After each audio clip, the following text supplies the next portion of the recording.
Hello everyone, today I'm going to tell you about variances. So this is a series that I have started to explain you about management accounting and financial accounting simply. So this series will be called Simply Explained.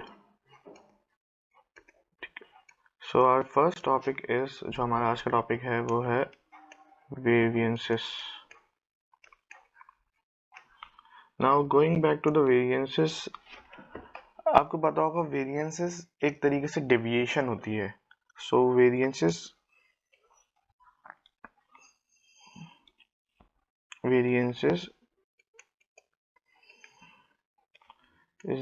is deviation from what? Deviation either side हो सकती है, या तो positive हो सकती है या negative हो सकती है, जिनको हम कहते हैं फेवरेबल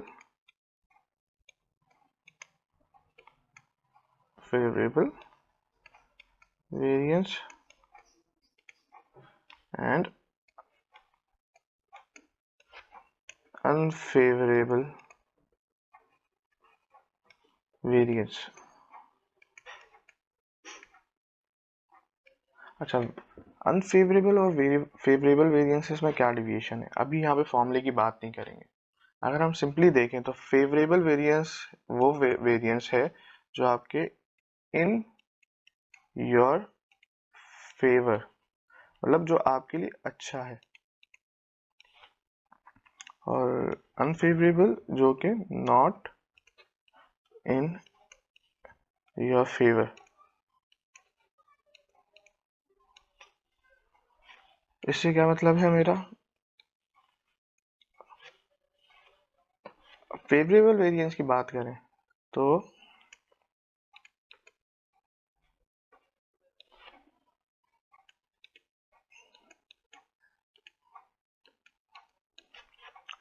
अब अगर दो चीजें होती हैं, या तो रेवेन्यू साइड होती है, हमारी कॉस्ट साइड होती है. तो रेवेन्यू साइड पे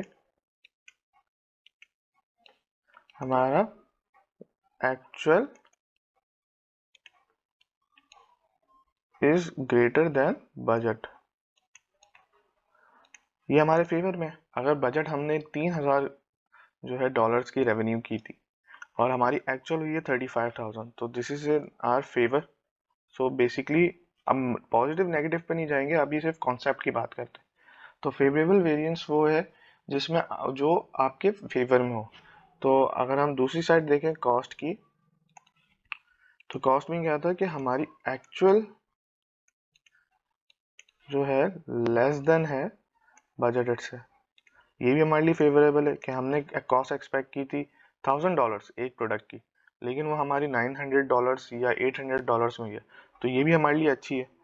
तो इन आइदर केस जो फेवरेबल वेरिएंस आपके जो वेरिएंस आपके फेवर में होगा उसे फेवरेबल वेरिएंस कहेंगे, और unfavourable is simply the opposite of it.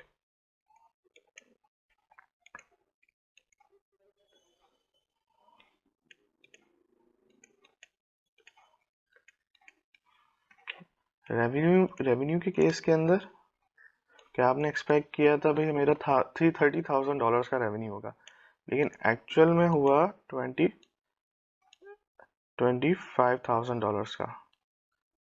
तो it's lesser than the budget, ये हमारे फेवर में नहीं है, मतलब हमारे इससे मुराद है मेरा कंपनी के फेवर में नहीं है. और इसी तरीके से कॉस्ट का, कि हमने कॉस्ट एक्सपेक्ट की थी कि $1,000 लगेगी, लेकिन एक्चुअल कॉस्ट जो है is higher than the budget. ठीक है. तो ये दो बेसिक चीजें जो है अंडरस्टैंड वेरिएंसेस को अंडरस्टैंड करने के लिए बहुत ज़रूरी है before going to into formulas.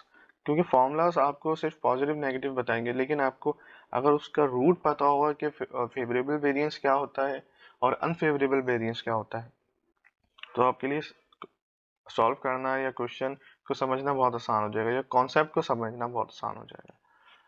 तो नाउ गोइंग, अगर हम इसको ब्रेक करते हैं, फॉर एग्जाम्पल अब मैं एक एग्जाम्पल ये रख लेता हूँ कि हमारे पास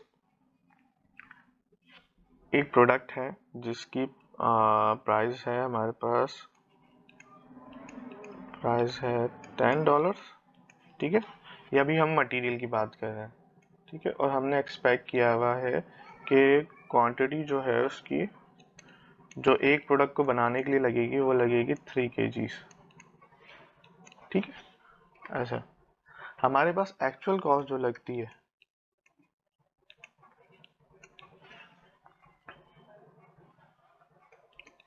ठीक है, एक्चुअल कॉस्ट जो हमारे को लगती है ये हमने एक्सपेक्ट की हुई है दोनों चीज़ें।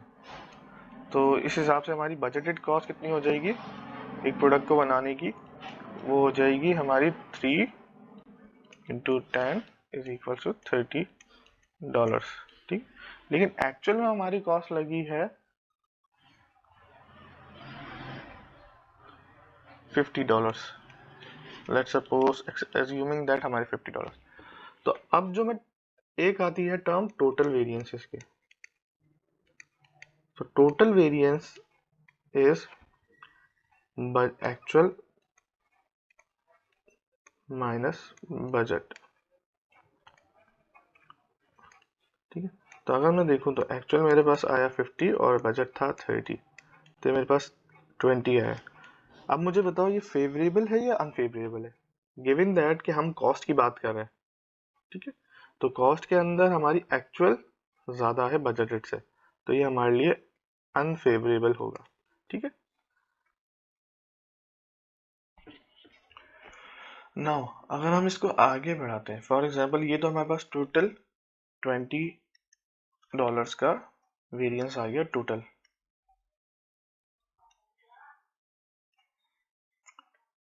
$20 का, लेकिन अब मुझे अभी तक मुझे अपने पूरे सवाल के जवाब मिले, ये $20 वेरिएंस कॉस्ट की वजह से आया है या प्राइस की वजह से आया है या फिर क्वांटिटी ज़्यादा इंक्रीज हुई है। तो लेट्स सपोज जो हमारी एक्चुअल क्वांटिटी लगी थी बनाने में वो लगी थी 4 kgs। ठीक है, और उसके बाद जो है दूसरा हमारी जो प्राइस आई थी, एक्चुअल प्राइस जो जितने का हमें ख़रीदा है एक्चुअल में, वो था $12.5 का। तो ये दो चीज़ें तो मुझे पता है कि दोनों में डेविएशन आया है, लेकिन इस $20 के अंदर 4 kg का कितना पार्ट है और $12.5 का कितना पार्ट है, तो ये हम देखेंगे।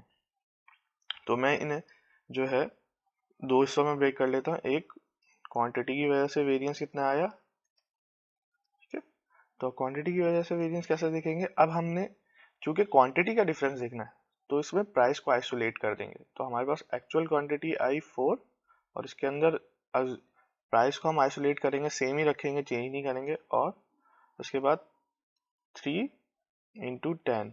अच्छा, यहाँ पे मैंने 10 क्यों लिया, 12 क्यों नहीं, 0.5 क्यों नहीं लिया, क्योंकि वो एक्चुअल है तो उसके अंदर फिर प्राइस वेरिएंस भी मिक्स हो जाता। तो इसलिए से मैंने जो है 10 लिया आइसोलेट करने के लिए, कि उसको स्टैंडर्ड पे रखने के लिए।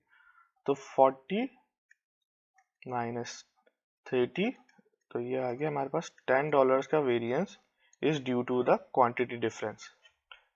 और अब आ जाते हैं प्राइस पे।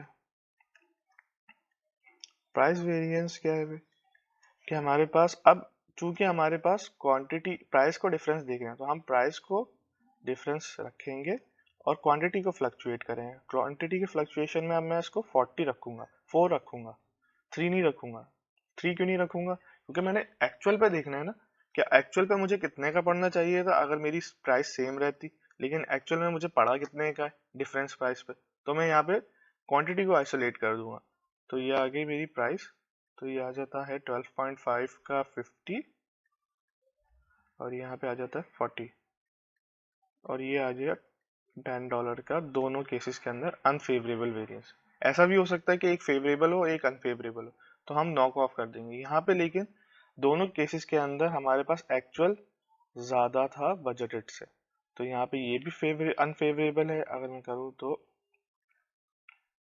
क्वांटिटी और प्लस प्राइस वेरिएंसेस इनका, तो क्वांटिटी का आया हमारे पास $10 का वेरिएंस अनफेवरेबल,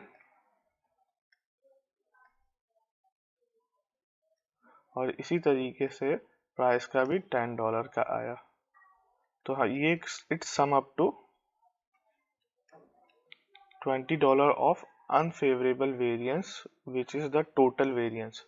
तो इस तरीके से हम जो है हमने बाइफिकेट कर लिया। सो टुडे आज के लिए सिर्फ इतना ही, और इंशाल्लाह चैनल को सब्सक्राइब करें। कमेंट्स में बताएं कि और किस टॉपिक के ऊपर आपको वीडियो चाहिए, तो I sure I make it. Thank you so much. अल्लाह हाफिज़।